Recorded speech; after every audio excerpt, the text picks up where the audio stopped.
자, 반갑습니다. 신경진입니다. 자, 우리가 지난 1강에서 이론적으로 그죠? 함수가 무엇인지, 또한 함수의 개요, 그죠? 그리고 함수의 함수가 이제 어떻게 되어진다라는 그런 개요에 대해서 한번 살펴봤고, 또 왜 함수가 필요한지에 대해서 한번 그에 대한 내용들을 우리가 살펴봤습니다. 자, 이번 이론 두 번째 시간에는 함수의 선언 및 구현. 그런데 때에 따라서는 이제 함수의 선언 및 구현을 한 단어로 표현을 하자면 뭐 함수의 정의라고도 해도 뭐 그렇게 말을 맞춤에 있어서 단어를 맞춤에 있어서 뭐 틀린 내용은 아니라고 봅니다. 하지만 함수는 특히 함수는 다른 말로 우리가 객체지향 프로그래밍에서 메서드라고 합니다. 그래서 메서드라는 부분에서 이제 여러분들이 좀 익숙해져야 되는데, 이 메서드라는 부분이 바로 함수하고 동일한데요.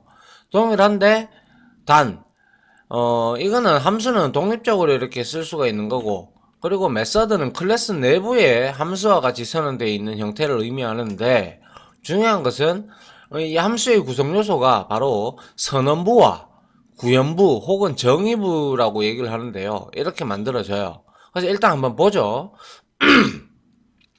함수의 문법입니다. 그래서 파이썬에서 함수를 선언 및 구현하는 방법은 아래와 같다. 그래서 def라는 것은 definition의 약자가 될 거고요. 그래서 함수를 정의하는 키워드입니다. 이렇게 적어줘야 나 함수 정의할래 이런 뜻입니다. 아시겠죠? 사용자 정의 함수 만들 거야 이렇게 되는 거예요. 알겠죠? 그리고 나서 함수명을 적어주고요. 그리고 매개 변수 한 개가 될 수도 있고 없을 수도 있고 두 개가 될 수도 있고 세 개, 네 개, 다섯 언리미티드 하다 그죠? 그래서 이렇게 우리가 만들어 줄 수가 있고, 이 콜론이라는 거는 우리가 if 조건문과 반복문에서도 살펴봤죠 그죠? 살펴봤기 때문에 문장이 아직 끝나지 않았으니까 해석하지 마라 이런 뜻입니다. 그래서 콜론을 찍어서 함수의 정의가 끝나지 않았음을 표시하죠. 함부로 인터프리터가 이걸 해석하지 마라 라는 뜻입니다. 아울러 역시 함수도 이렇게 몸체라고도 하고 이제 정의부 혹은 구현부라고도 얘기를 합니다. 자, 그래서 크게 따지자면 이렇게 선언되어 있는 이 부분, 이걸 우리가 선언부라고 칭을 하는 게 맞아요. 알겠죠? 선언부고요. 그 다음에 이 밑에 있는 몸체와 같은 형태를 이루고 있는 것이 바로 우리가 정의부 혹은 구현부다라고 얘기를 합니다. 그래서 우리가 기타 이제 다른 언어 있죠. 뭐 자바를 예를 들면 이렇게 자바는 함수를 정의를 합니다. 자, 뭐 메서드를 정의를 할 때 뭐 public 이거는 제외할게요. 왜냐하면 이건 접근 제어자이기 때문에 이거는 클래스 간에 이제 접근을 이제 돕고 뭐 접근에 대한 제한을 걸고 이런 등등의 작업들을 하는 거기 때문에 일단 이건 놔두고요. 내가 만약에 더하기 함수를 만들겠다. 그러면 이렇게 되는 거예요. 선언부가 int add 하고 int x, int y 이렇게 하고 여기에다가 이렇게 만들어요. 이렇게 만드는데 자, 어떻습니까? 자, 여러분들이 바라봤을 때 여기에서 함수 이름은 요거에 해당이 돼요. 그죠? 그리고 매개 변수 첫 번째 거 요거에 해당이 되고요. 두 번째 거는 여기에 해당이 돼요. 요런 형태로 만들어졌어요. 그런데 중요한 것은 여기에서는 어떻습니까? 이 파이썬에서는 return type, 이게 return type이거든요. 그러니까 소위 말해서 얘는 매개 변수 두 개를 받아서 add라는 함수를 호출한다. 호출하면 여기에다가 10, 20을 내가 넣어줬다. 그럼 30을 리턴하겠죠. 어찌됐든지 간에. 리턴을 하게 되면 얘는 int 타입으로 리턴을 반드시 해야 된다 라고 리턴 타입을 명기를 해주는 거예요. 이렇게 딱 못을 박는 거예요. 그런데 이 파이썬은 리턴 타입이 여기에 따로 존재하지가 않습니다. 그죠? 함수를 정의하는데. 근데 우리가 이제 만들 때 유출을 해서 이렇게 매개 변수가 들어오면 우리가 리턴하는 타입은 이렇게 해서 넘기자라는, 그러면 우리가 함수의 구현부를 보게 되면 우리가 이 함수의 내용을 우리가 실제 알 수가 있잖아요. 아우 죄송합니다. 자꾸 콧물이 나와가지고. 예, 그래서 이렇게 두 개를 더하잖아요. 더하면 이제 int 타입으로 이거는 리턴을 해라. 그래서 C 언어나 자바나 뭐 대다수의 언어들이 이러한 타입을, 리턴 타입을 이렇게 반환 타입을 정해주는 반면에 파이썬은 그렇지 않다라는 거예요. 파이썬은 그냥 리턴 타입이 없어요. 리턴 타입을 기재해주지 않아요. 그래서 왜 제가 이걸 선언부와 구현부로 이렇게 나누느냐, 우리가 나중에 클래스에 들어가면 추상 클래스라는 것도 있고요, 그리고 인터페이스라는 것도 존재합니다. 객체 지향 개념에는. 그래서 그러한 것들은 이제 추상 메서드 같은 경우는 이러한 형태가 됩니다. 어떠한 형태가 되느냐 하면, 만약에 내가 메서드를 만들어요. 이렇게 int 해서 add 이렇게 했어요. 그리고 나서 int x, int y 이렇게 만들고, 이렇게 하고 추상 메서드는 여기에다가 그냥 이렇게, 이제 다른 언어에는 이게 있잖아요. 그죠? 세미콜론, 문장의 끝을 나타내는. 그래서 이 문장, 세미콜론은 문장을 분리하는 기호가 되는데, 얘가 이렇게 돼버리면 얘는 지금 현재 어때요? 현재 지금 딱 보면 선언부밖에 없다, 그죠? 구현부는 이렇게 있어줘야 되는데 구현부 정의부가 없다라는 거예요. 이런 걸 우리가 한번 드러나 보시죠. 추상 메서드라고 합니다.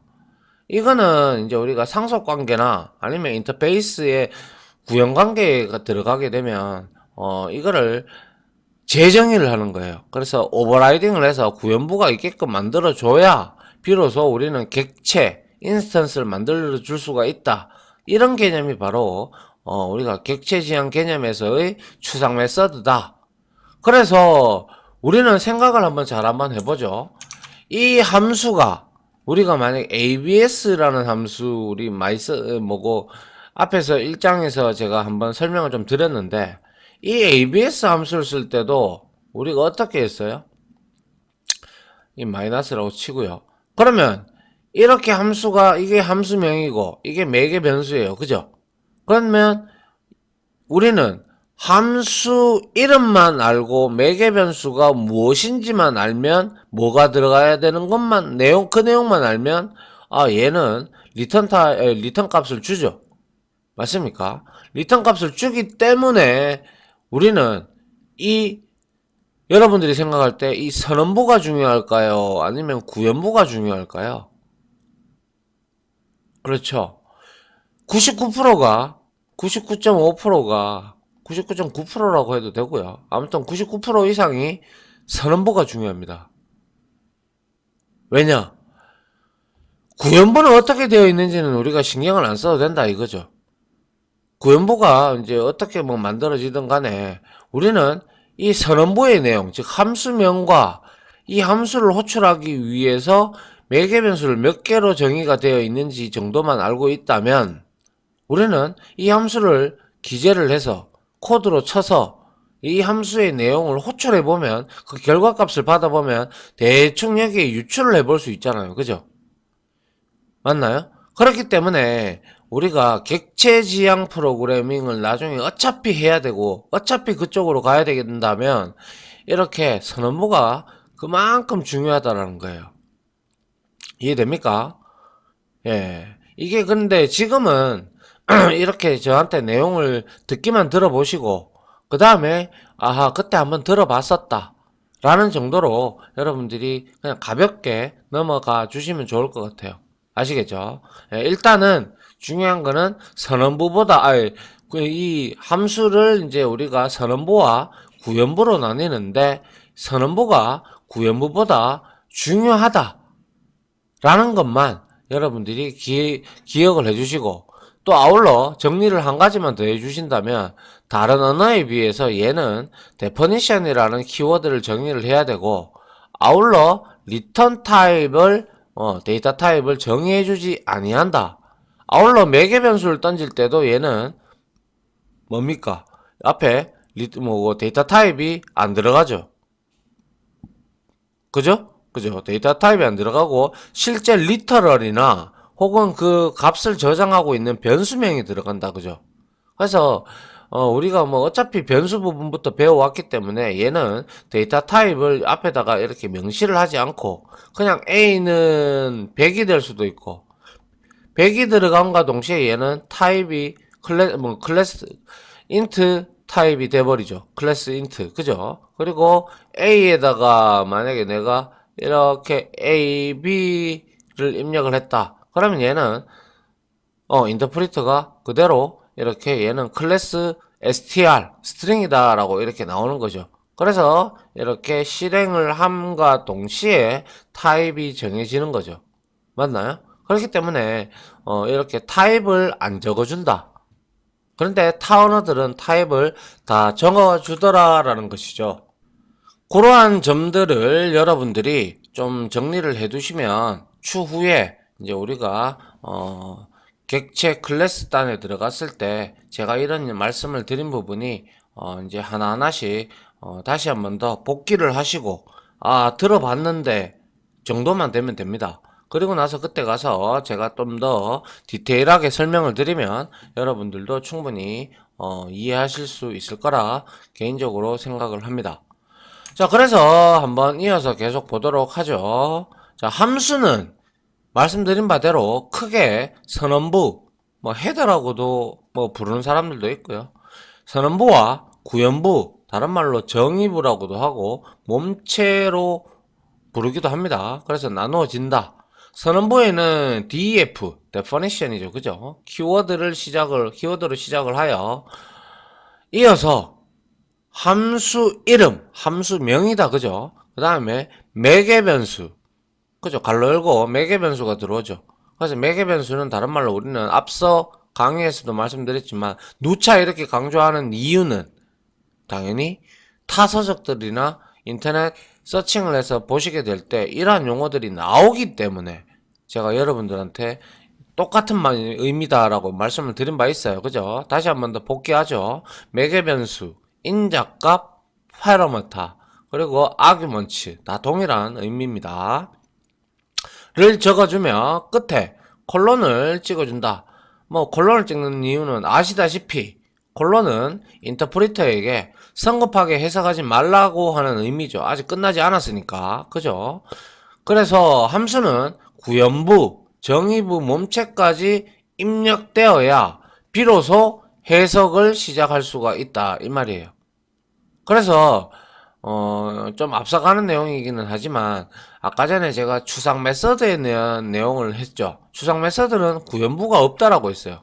그죠? 구현부가 없기 때문에 얘는 이제 객체 지향 개념에서 상속이나 아니면 구현이나 이러한 방법으로 우리가 이제 조상 클래스에서 자손 클래스가 가면서 조상 클래스에 있는 추상 메서드를 오버라이딩을 하더라. 그래서 재정의를 해서 그거를 몸통부가 있는, 즉 정의부가 있는 몸체로 만들어서 그리고 나서 우리는 객체, 즉 인스턴스를 생성해서 사용을 할 수가 있는 거예요. 그래서 추상 메서드가 한 개라도 존재하면 우리는 그거를 추상 클래스라고 얘기를 하는데 걔는 인스턴스를 절대 만들 수가 없습니다. 아무튼 지금은 어려운 내용이니까 그냥 한번 들어봤다라고 생각을 하시고 그냥 가볍게 넘기시기 바랍니다. 아시겠죠? 일단은 여러분들은 이렇게 생각하세요. 함수는 이렇게 만드는데 구현부하고 선언부가 동시에 존재를 해야 된다. 그래야 비로소 얘는 함수 이름을 호출을 했을 때 매개변수 적당한 매개변수를 줬을 때 우리가 이 문장을 즉 구현부에 있는 실행 내용을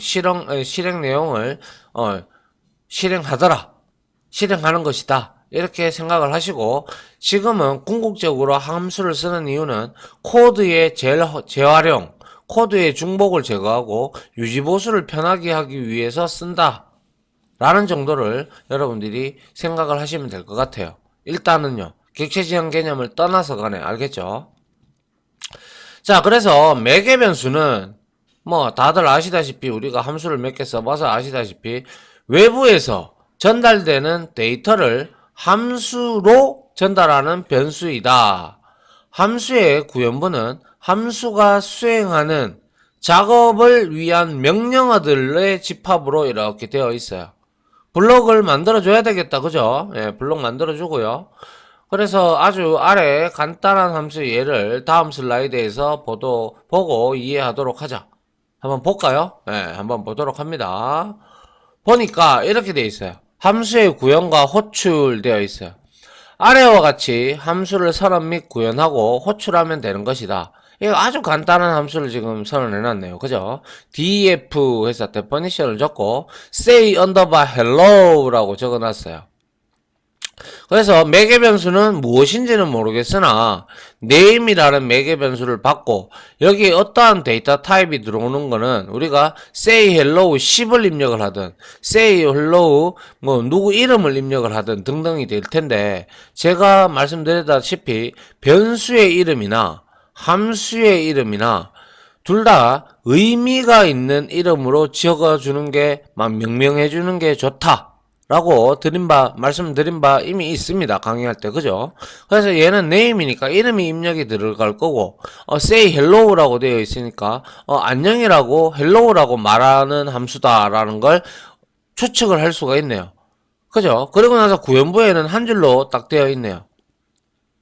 print하고, 안녕. 이거는 함수, 우리가 만든 사용자 정의 함수에 내장 함수를 이렇게 이용한 거죠. 파이썬에서 제공하는. 그죠? 그래서 안녕, name. 이렇게 돼버리면, 이렇게 하나만 선언해두면, 우리는 만약에 프린트하고 안녕, 뭐 홍길동, 안녕, 뭐 신은혁, 뭐 안녕, 뭐 이렇게 우리가 프린트로 적어줄 것을 그냥 간단하게 say, hello, 철수. 그래서 안녕 철수가 이렇게 이제 우리가 실행이 돼서 나오는 걸 볼 수가 있죠. 자, 이건 함수명이다. 그죠? 이렇게 정의해 놨으면 say hello를 호출할 겁니다. 호출하면서 사용자가 여기에 이거를 실제 리터럴과 형태의 형태로 줘도 된다고 했지만, 우리가 사용자로부터 입력을 받아서 그 변수 값을 줘도 된다라고 했죠. 그죠? 그래서 여기에 철수라는 곳에다가 철수라는 데이터 값을 name에다가 우리가 이거를 이제 call by value라고 하는데 복사가 되어지는 거예요. 복사가 되어지면서 print하고 안녕 철수 이렇게 되는 거죠. 만약에 여러분들이 지금이야 이게 한 줄이니까 크게 여러분들이 뭐 별 의미가 없을 거라고 생각할 수도 있겠지만, 뭐 이렇게 또 그냥 프린터 쓰면 안 돼? 뭐 이렇게 할 수도 있지만, 이 내용이 함수의 구현부가 내용이 굉장히 길어진다라고 계산을 해보세요. 그렇다면 그러한 내용들을 여러분들이 도출하기 위해서는 지속적으로 그러한 내용들을 코드의 중복을 감내해 가면서 적어 나가야 된다는 것이죠. 그리고 코드도 상당히 가독성도 떨어지고 지저분해진다는 거죠. 그래서 이렇게 한번 딱 정의해 놓으면 우리가 얼마든지 사용을 할 수가 있다라는 것이죠. 이해됩니까? 예. 그래서 좌측의 함수 이름은 say underbar hello 이고 name은 매개 변수다. 맞죠? 그리고 함수의 구현부는 print 함수를 통해 매개 변수를 출력하는 것이다 라고 되어 있어요. 물론 안녕이라는 스트링 문자를 리터럴과 같이 말이죠. 그래서 함수는 구현이 되었다고 해서 실행되는 게 아니죠. 예를 들어서 이렇게만 덩그러니 만들어 놓으면 얘는 그냥 설계도일 뿐이에요. 그냥 딱 하나 만들어 놓고 서적과 같이 딱 이렇게 만들어 놨는 그런 내용일 뿐이에요. 근데 우리가 비로소 얘가 기능을 발휘하려면 앞선 강의에서도 말씀을 드렸지만 이렇게 call 함수 호출이 이루어져야 비로소 이 함수가 실행이 되면서 얘는 안녕 철수라는 결과물을 나타내더라 라는 것이죠. 맞나요? 그래서 함수는 구현이 되었다고 해서 실행되는 게 아니에요. 반드시 콜을 해야 돼요. 함수 호출을 해야 실행된다라는 점이죠.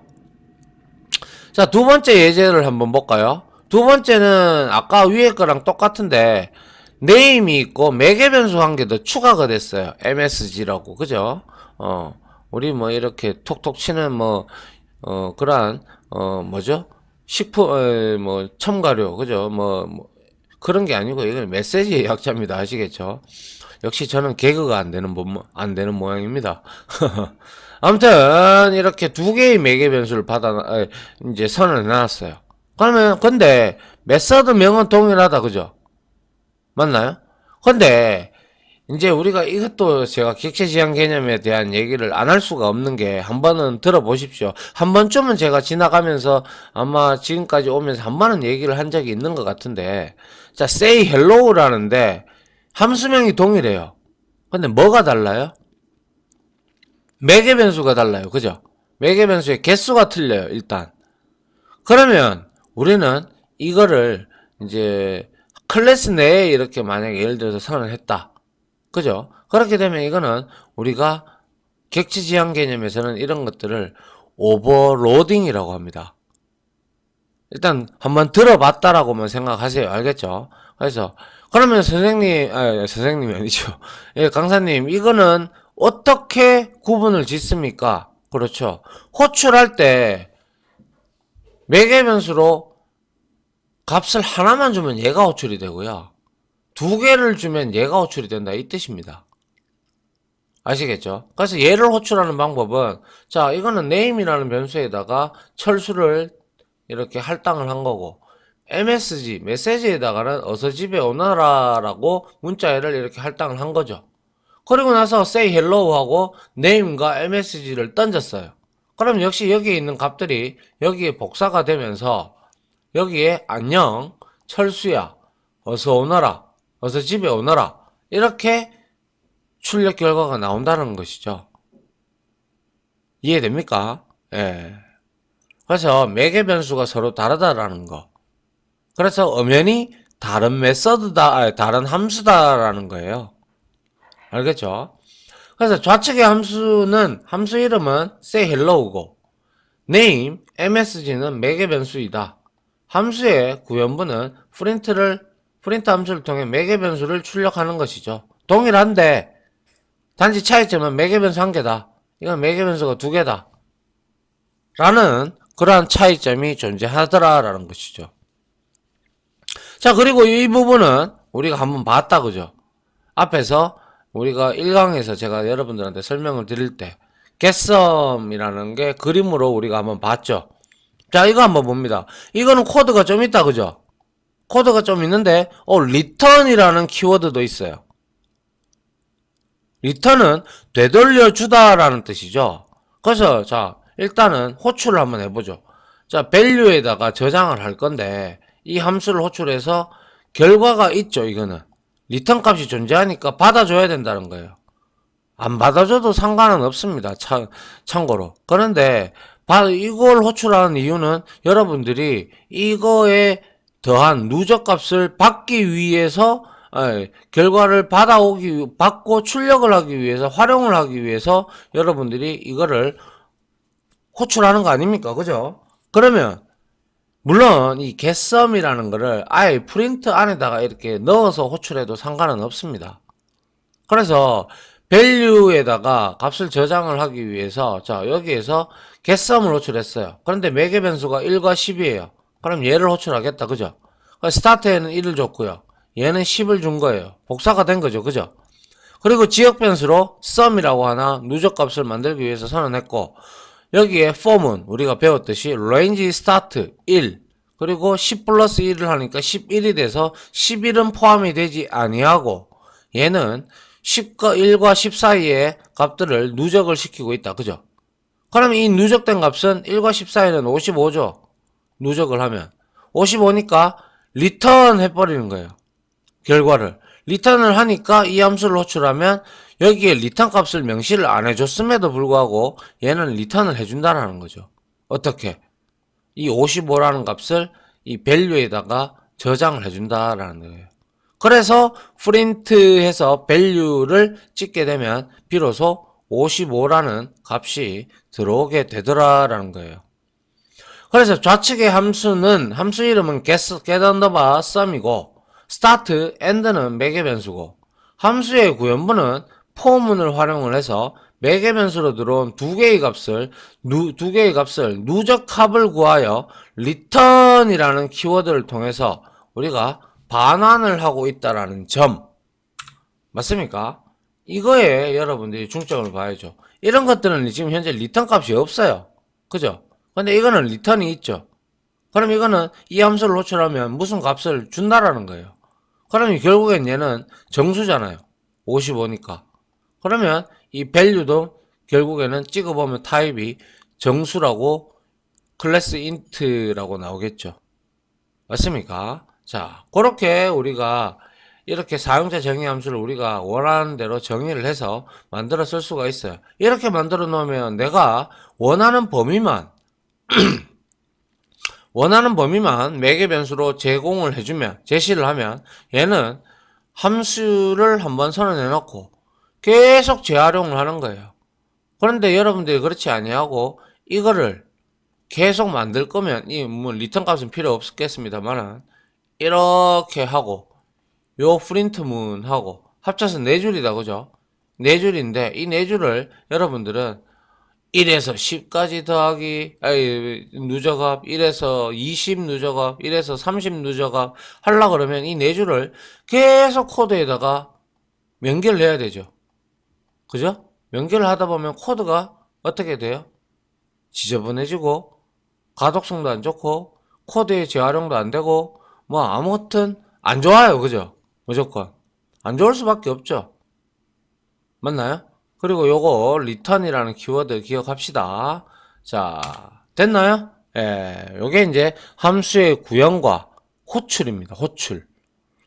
자, 그 다음 볼게요. 그래서 이제 함수의 장점은 이미 앞서 제가 말씀을 많이 드렸습니다. 프로그램 안에서 중복된 코드를 당연히 제거를 하죠. 한번 선언해 놓으면 재활용만 하면 되니까. 그리고 아울러 복잡한 프로그래밍 작업을 더 간단한 작업으로 분해할 수 있고, 그리고 아울러 각 함수들은 레고 블록처럼 다른 함수들과의 연결되어서 하나의 프로그램으로 구성을 할 수가 얼마든지 있어요. 아시겠죠? 만약에 시작 함수가 있어요. 시작을 했다. 그 다음에 이제 우리가 어떠한 함수가 호출이 되고 어떠한 함수가 호출이 돼서 드르르르 이렇게 된다. 물론 거기서 따라서 때에 따라서는 사용자의 정의 입력값도 받겠죠. 뭐 특히 자판기를 예를 든다. 그러면 자판기는 시작하면서 무한루프를 돌 거예요. 그죠? 무한루프를 돌면서 커피를 눌렀을 때 커피 중에서도 뭐 밀크 커피나 뭐 블랙 커피나 설탕 커피나 프린 커피가 있으면 그거를 버튼을 눌렀을 때 사용자의 입력이 딱 터지죠. 그게 바로 우리는 뒤에 배우게 될 이벤트라고 하는 거고요. 딱 터지면 그에 해당하는 1번이 터졌으면 만약에 밀크 커피를 이제 인베디드 이제 프로그램에 심어 놓으면 우리가 그 칩에서 그걸 1번이 눌러진 걸 인식을 하고 그에 관련된 함수들이 호출이 쫙쫙쫙쫙 되면서 종이컵이 나오고 거기에다가 뭐 밀크 커피니까 뭐 커피가루, 물 그리고 뭐 또 뭐 있나요? 뭐 여러 가지 첨가물들이 돼서 이제 그 몇 초 동안 한 1분에서 2분 사이에 커피가 만들어져서 온도는 몇 도 등등 해서 나올 겁니다. 그죠? 예, 그런 겁니다. 그리고 함수는 한번 만들어지면 다른 프로그램에서도 얼마든지 재사용할 수 있다는 거예요. 그래서 다시 무슨 말이냐. 우리가 이렇게 함수를 만들어 놓고 라이브러리 파일을 만들었다. 그냥 임포트만 하면 된다는 거예요. 임포트 해가지고 우리가 그걸 가져다 쓰겠다라고만 명기만 해놓으면 우리는 만들어 놓으면 그거를 우리가 호출하면 되는 거예요. 우리가 랜덤 함수라든지 매스라든지 이런 것들 그렇게 썼잖아요. 똑같은 거예요. 알겠죠? 아울러 함수를 사용하면 가독성이 증대가 되고 유지관리도 매우 쉬워지죠. 맞잖아요. 뭐가 틀렸다, 잘못된 결과값이 나온다, 그럼 소스코드 건드릴 필요 없고 함수의 정의부, 즉 선언부와 선언부와 구현부를 우리가 다시 한번 면밀히 검토를 하면 되는 것이죠. 그러면 한번 그렇게 다시 만들어 놓고 컴파일링해서 다시 우리가 그 실행 파일들을 이제 릴리즈하고 업데이트하면 끝이에요. 그죠? 예. 그리고 기존 파이썬에서 제공하는 함수들의 사용법을 알고자 한다면, 자, 닥스, 자, 이건 이제 도큐멘테이션입니다. python.org 3.8, 우리가 지금 3.8.7 버전을 사용을 하고 있어요. 3.9.1이 최신 버전인데, 최신 버전보다는 한 단계 아래 버전을 사용하는 게 좋다. 안정성이 입증이 됐으니까. 그래서 참조하면 된다라고 되어 있고요. 그래서 이거를 클릭해서 들어가 봅니다. 들어가 보면, 자, 이렇게, 요렇게, 요 화면이 나오죠. 그죠? 요 화면이 나오면 여러분들이 여기서, 여기 다행스럽게도 코리안이라고 있어요. 그죠? 한국어로 번역을 해줍니다. 그러면 이렇게 이 문서 내려받기도 있고, 뭐 여러 가지가 있는데, 여기에서 우리가 살펴볼 것들이 바로 라이브러리 레퍼런스, 그리고 언어 레퍼런스, 뭐 이런 것들을 우리가 여기서 활용을 할 수가 있어요. 그래서 라이브러리 레퍼런스에 들어가 보면 여기에 내장 함수들이 있어요. 그죠? 이거를 클릭을 해보면 대다수의 내장 함수가 여기에 존재를 하죠. 우리가 봤던 ABS, 그리고 우리가 또 봤던 게 min, max는 어디 갔나요? 안 보이네요. 뭐 아무튼 이러한 함수도, max 여기 있네요. 자, 이런 것들을 여러분들이 클릭을 한번 해봅니다. 자, 예를 들어서 제가 ABS를 클릭을 해봤어요. 해보니까 여기 짠 하고 나오죠. 그죠? 그래서 숫자의 절대값을 돌려줍니다. 인자라고 나오죠. 그죠? 우리는 매개 변수, 인자값, 파라메타, 아규먼트 동일한 내용이라고 했으니까. 그래서 인자는 정수 또는 실수입니다. 인자가 복소수이면 그 크기가 반환이 됩니다. 그죠? 이런 형태로 알려준다는 거예요. 무슨 말인지 아시겠죠? 뭐 이발 같은 것도 한번 보면 얘는 뭐예요? 대괄호가 있으면 이거는 생략, 대괄호가 있으면 이렇게 생략 가능하다라고 제가 말씀을 드렸어요. 인자는 문자열, 글로벌즈, 로컬즈가 제공된다. 뭐 이렇게 쭉 내서 이렇게 x는 1이다. 그러면 이발은 이렇게 해서 결과값이 이렇게 나오더라. 이런 형태로 이제 설명이 다 나오는 거죠. 그리고 예제 코드도 이제 이런 형태로 제시를 해주는 거예요. 그래서 여러분들은 여기 이거를 여러분들이 복사해가지고 붙여넣기 해서 크롬이나 여러분들이 쓰시는 브라우저에다가 즐겨찾기 해두시면 바이사들 공부하실 때 매우 도움이 될 거라 개인적으로 생각을 합니다. 자, 그리고 함수의 이름인데요. 함수의 이름은 식별자에 대한 규칙만 따른다면 어떤 이름이라도 상관없다. 이 식별자라는 게 바로 우리가 앞에서 변수를 명명할 때 숫자로 시작하면 돼요? 안 되죠? 그러니까 웬만하면 얘도 숫자로 시작하지 않고 뭐 이런 거에 대해서 외울 필요는 전혀 없습니다. 저랑 같이 함수를 정의를 해보고 앞으로 수없이 많은 함수를 정의해 볼 텐데 그때 정의를 할 때 따라 하시면 여러분들 자연스럽게 익숙해집니다. 뭐 그리고 다만 우리 변수를 명명할 때도 그랬죠. 가독성이 좋을 수 있도록 함수의 기능을 알려주는 이름을 명명하는 것이 좋다. 뭐 예를 들어서 더하는 함수인데 거기다가 함수명을 마이너스라고 해놓으면 그거는 조금 좀 그렇죠, 그죠? 그런 거는 이제 좀 안 좋다라는 거죠. 그래서 더하기 함수명 그냥 add 아니면 뭐 누적을 구한다. 그러면 뭐 합이라든지 아니면 썸이라든지 뭐 이런 식으로 구하면 될 거죠. 그죠? 그래서 일반적으로 함수의 목적을 설명하는 동사, 그죠? 그리고 또는 동사 플러스 동사 해서 이거는 언더바로 가야 되겠죠. 그죠? 를 사용하면 된다라는 거죠. 그래서 이런 거 스퀘어 이거는 이제 정수를 제곱하는 함수다. 그리고 compute average 이거는 평균을 계산을 하는 거다. 그리고 set cursor underbar type 이거는 커서의 움직임을 이제 커서의 타입을 설정한다. 뭐 이러한 뭐 그러한 내용으로 우리가 이렇게 함수명을 정해주면 상당히 괜찮다. 이렇게 우리가 볼 수가 있는 것이죠. 됐나요? 예. 자, 그 다음에 이제 요게 오늘 이번 강의에서 마지막으로 설명을 간단히 하고 끝낼게요. 이제 이미 알아요, 우리가. 그래서 함수의 호출. 함수를 선언하고 구현하는 최고의 목적은 바로 만들어 놓으면 뭐예요? 왜 만듭니까? 호출해서 쓰려고 만드는 거 아니에요. 그죠? 그래서 함수를 실행시켜 그 기능을 하도록 하는 데 있는 거죠. 그렇다면 함수를 사용하려면 당연히 호출, 콜이라고 있습니다. 해야 하는 것이다. 함수 호출, 펑션 콜이라는 그냥 print라는 함수와 같이 그죠? 함수의 이름을 적어서 코드로 적어주면 되죠. 물론 매개 변수가 존재한다면 매개 변수와 같이 적어주면 되는 것이고요.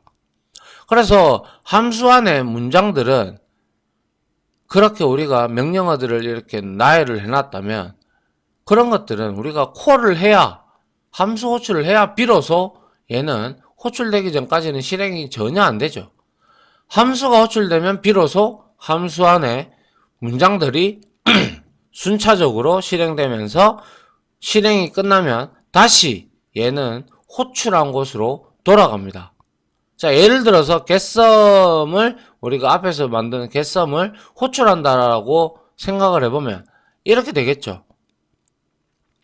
자, 이렇게 프로그램이 스타트가 됐어요. 그리고 나서 리절트에다가 대입을 할 건데 그 결과 값을 getSum은 리턴 값이 있었잖아요. 그래서 getSum을 호출하는 거예요. 그럼 호출하는데 갔다가 이 내용 쭉 다 실행하고 리턴 값 받아서 일로 들어오는 거죠. 맞죠? 그리고 얘도 역시 마찬가지죠. 동일하게 가는 거죠. 이렇게 한번 정의를 쫙 해놓으니까 얘는 프린트 해서 여기다가 getSum을 이렇게 한번 호출했고 한번 활용했습니다. 그죠? 그리고 나서 얘는 55라는 값을 가지게 될 것이고 찍을 것이고 그 다음에 두 번째 얘한테 갔을 때 getSum 하는 게 두 번 활용이 된 거네요. 그래서 1에서 20까지 누적값을 구해서 얘는 210을 이렇게 출력을 하게 된다는 거죠. 그래서 여러분들은 얼마든지 범위값만 제시하면 이 get underbar sum이라는 함수를 지속적으로 호출해 가면서 그러한 해당 범위에 매개 변수의 범위에 따라서 누적값을 여러분들이 얼마든지 호출만 통해서 구할 수가 있다. 이게 바로 함수를 쓰는 이유입니다. 이유. 아시겠죠? 그래서 함수는 일단 작성되면 위와 같이 몇 번에 걸쳐서 상관없이 필요하다면 여러분들이 마음대로 호출하셔도 된다라는 것이죠. 이것이 바로 함수의 가장 큰 장점인 것이다. 아시겠죠? 이제 대충 무슨 내용인지 대충이라고 생각이 드시면 다시 반복하시고 이해가 될 때까지 반복을 좀 해주시고 정리를 해주시기 부탁드릴게요. 알겠죠? 아침이라서 목이 좀 감기나요, 제가. 뭐 여튼 이렇게 함수에 대해서 디테일하게 살펴봤으며 아울러 장점, 구현과 호출, 그리고 문법 등등에 대해서 이번 시간에 좀 했습니다. 좀 구체적으로 살펴봤고 제가 정리해야 될 부분들이 꽤 있다라고 했고요. 여러분들 좀 정리를 좀 해주시길 부탁드리고요. 저는 이만 강의를 마치고 다음 시간에는 이 함수를 이제 만드는 실습 강의로 찾아오도록 하겠습니다. 아무튼 지금까지 강의 들어주신다고 수고하셨고요. 저는 이제 다음 강의로 찾아뵙도록 하겠습니다. 자, 다들 고생하셨습니다. 감사합니다.